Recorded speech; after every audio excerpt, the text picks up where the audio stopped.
Sa gitna ng investigasyon sa pagdukot sa negosyante at dating anti-crime chief ng yumaong si Tanawan City Mayor Antonio Halili, isang sinunog na bangkay ng lalaki ang natagpuan.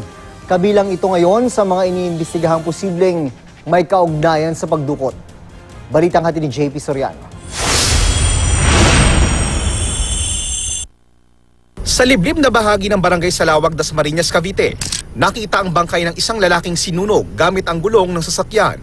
Agad itong sinuri ng mga taga-Soko at isinailalim din sa autopsy. Wala talaga kahit mga metal slug o mga shells ng firearms na baka sakaling binaril na walang nakita. So doon pa rin medyo nagkakaroon pa rin kami ng parallel investigation as far as paano nakarating at paano napunta doon yung kadiber na yon. Napaisip ang Dasmariñas Police, konektado kaya ito sa pagkakadukot sa negosyante at dating anti-crime chief ng yumaong si Tanawan City Mayor Antonio Halili? Si Alan Fajardo at driver niyang si Ricky Atienza dinukot sa isang hotel sa Santa Rosa, Laguna nitong Miyerkules ng gabi. Kwento ng misis ni Fajardo, nakatawag pa raw noon sa telepono ang kanyang mister. Sabi po niya, Han, ang daming pulis dito sa Cielo Hotel Santa Rosa. Nakadapa kaming lahat.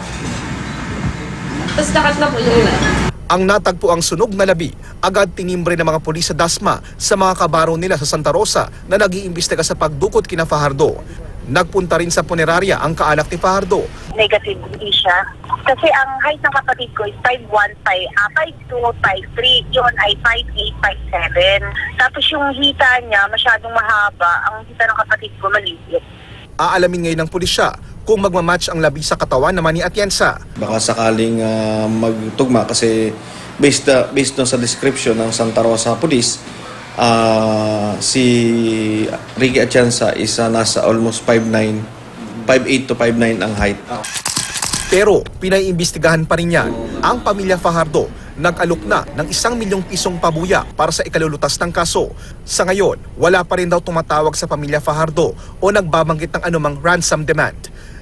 JP Soriano, GMA News.